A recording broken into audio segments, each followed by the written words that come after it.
I'm going to start with a NITA critique tonight.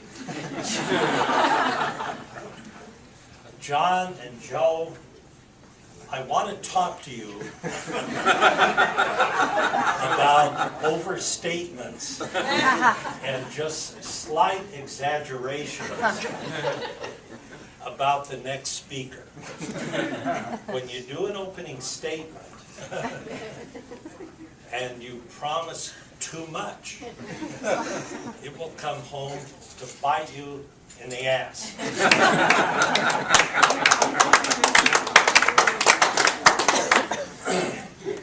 In 1971, I was a new public defender, the chief trial deputy for the state public defender system. Those were the good old days. Nixon was president. The federal government had a lot of money. Law enforcement was king, queen, and everything. There was money available for scholarships for people involved in the criminal justice system. Fortunately, the public defender system was able to get some scholarships. There was one caveat. We had to have a match. Raleigh Rogers was the public defender. And the match that he proposed so we could qualify for the scholarships was I was going to go and teach NITA. And I said, Raleigh, I have never taught trial advocacy before. Raleigh said, partner, you're the damn public or chief trial deputy. You go up there and show them how it's done. So I did. I'm not sure I showed them how it was done, but I went. That was in 1971. And what happened? There was no teacher training. None. Well, there was. There was a big cocktail party. The Sunday before the Monday session began. And it was outlined to us how we were to do these critiques, demonstrations, etc. And interestingly, the model that we used is similar to the same thing we do today. So the first day I go to the CU Law School, and here are all these brilliant, fabulous, reputation lawyers and judges from around the country. I mean, these are big hitters. There are even some there from Denver. And I see this for a couple of days, and I think, wow, this is a harmonic convergence. And in older language, that is cosmic. We have a harmonic convergence of cosmic proportions. Fabulous. On Wednesday, we go up to the amphitheater at Chautauqua above Boulder. And there is a cookout. One of the people I met for the first time on Monday was Professor Irving Younger, Judge Younger. He had just left, or had left several years ago from the trial court in New York, and was teaching trial advocacy at Harvard. So we have dinner. He stands up at the back of the amphitheater, and out in the distance, as you can see, even from Coors Field in the evenings these days, well, not these days, when it's baseball season, but there's lightning out in the east, out on the plains of Colorado, and in that beautiful setting, the amphitheater, the Flatirons, Boulder, out in the distance, there is lightning. And Judge Younger delivers the 10 Commandments.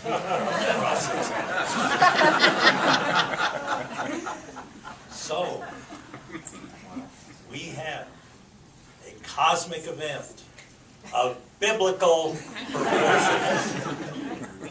I am hooked, because I firmly came to believe at that point that this is something special, this NITA program of teaching lawyers how to be trial lawyers. When I drive it back and forth to Boulder every day, I listen to sports talk radio. Colorado has more sports talk radio than any place in the Western Hemisphere, as near as I can tell. There is a motto, or a little saying put on by some place that repairs mufflers. And why do you do it?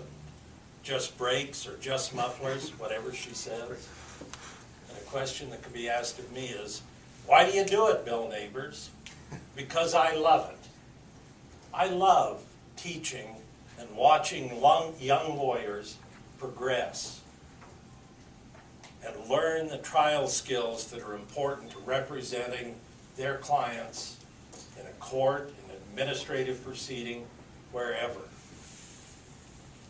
To see them on the first day struggle and want to go to podiatry school instead, but at the end, know what is going on and have the confidence to do a good job for their client is rewarding.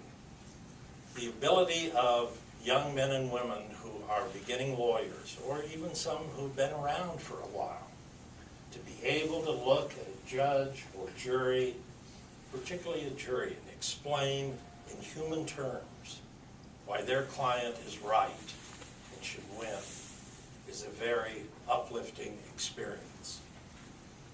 I do it because no matter how much people progress during the course of a NITA program,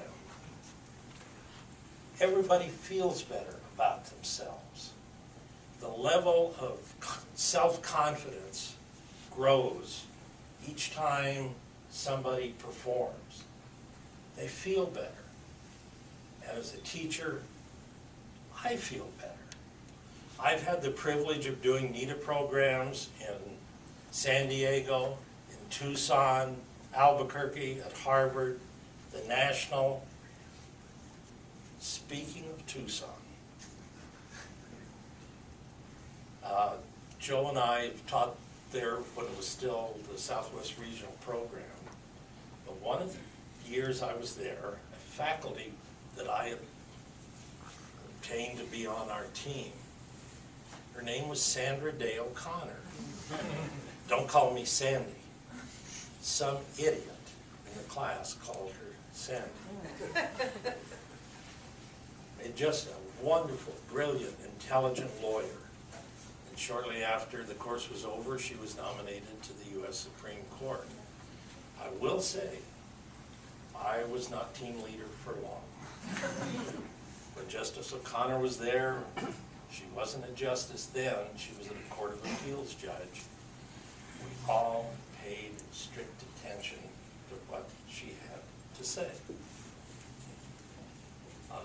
It is so great to see people develop this self-confidence and to feel good about themselves.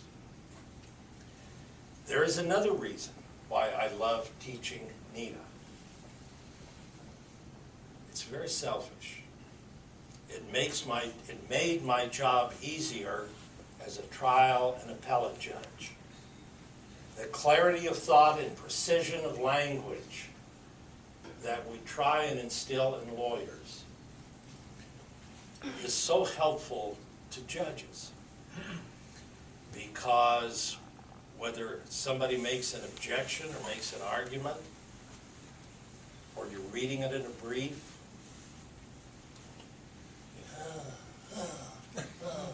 close but no cigar, you lose.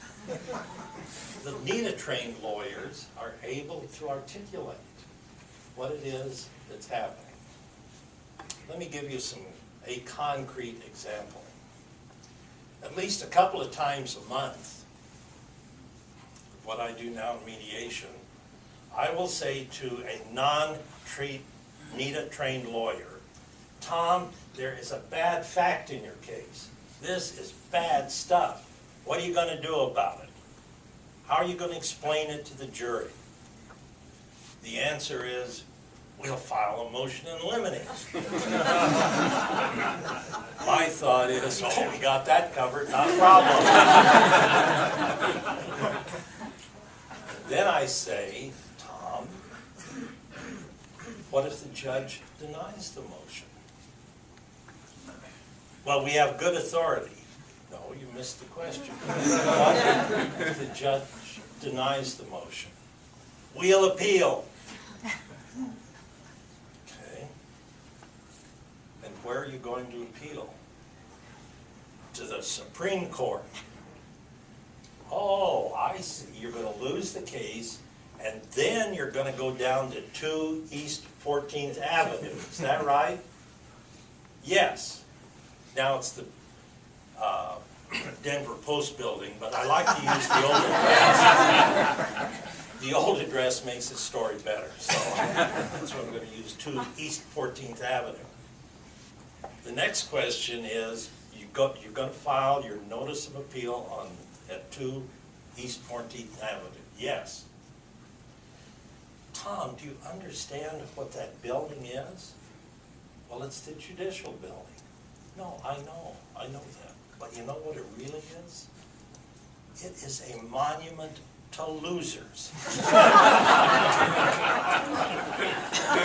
I have never seen any lawyer and his client walking happily up Colfax Avenue or down Broadway to get to the Supreme Court or the Court of Appeals because they won.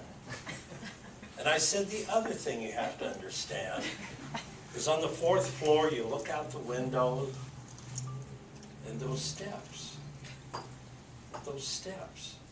the risers are 2 to 3 inches high. And let me tell you why they are so shallow. People who lose don't walk up those steps. They crawl. Because they have been bloodied and beaten.